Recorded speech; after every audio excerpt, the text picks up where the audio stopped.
Welcome back. Here's a question for you. Has the digital age made young Americans stupid? The answer is a definite yes, according to a new book called The Dumbest Generation.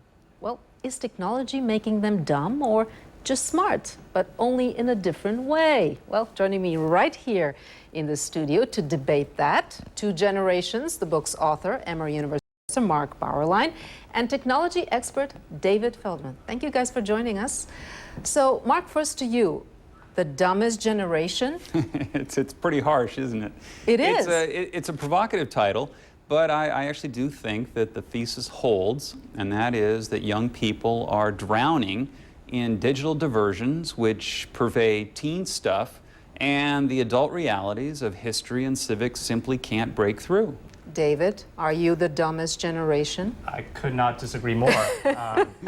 I think what needs to be noted about my generation is that we don't treat the internet like a textbook. We treat it as this organic, growing source of information. And I think we know where to find this information, and we'll question any information we're given before we take any of it at face value. So what about that, Mark, that they know where to find the information, and they're also exposed to a wider variety of information?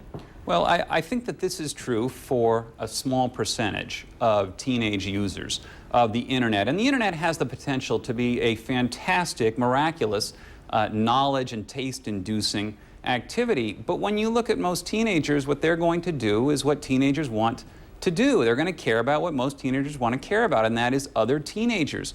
When Nielsen Media Ratings charted the most popular websites for teenagers, 9 out of the top 10 were for social networking. They weren't going to the Museum of Modern Art. What about that, David? Why aren't you going to the Museum of Modern Art?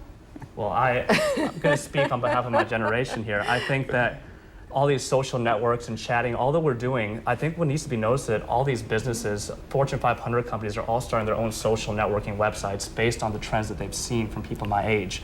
So I think we're going to be the people that are going to be hired to simplify life, to push technology in businesses. And while, yes, we're not going to the modern museums, I don't think the way the economy is going that people are going to be caring about that nearly as much as our ability to network, our ability to simplify and communicate with other people, which I think will give us a huge advantage once we do join the workforce.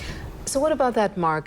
What he's trying to say is basically that they are subjected to much more information, and they're able to filter it better and make things simpler.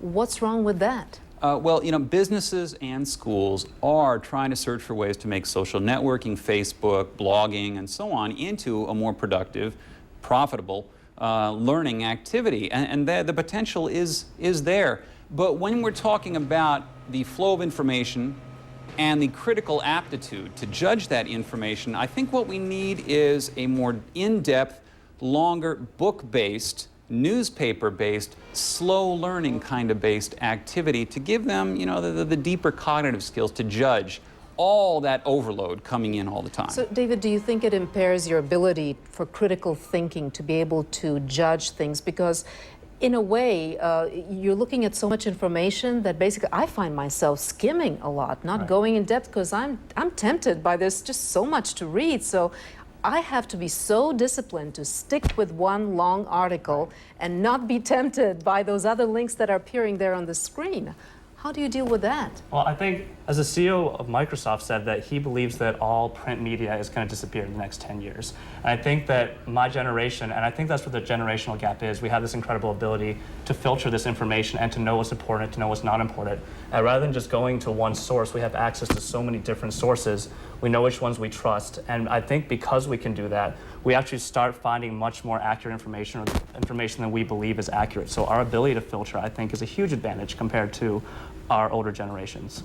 So ability to filter versus ability to go in depth. Maybe you just choose what to go in depth with once you found the good source. Well, you know, I'll believe that these skills are developing and these critical aptitudes are developing when we find college teachers who are surveyed on this frequently and employers who are surveyed on this frequently start saying, wow, these younger kids coming into our classrooms and our workspaces, they are incredible writers.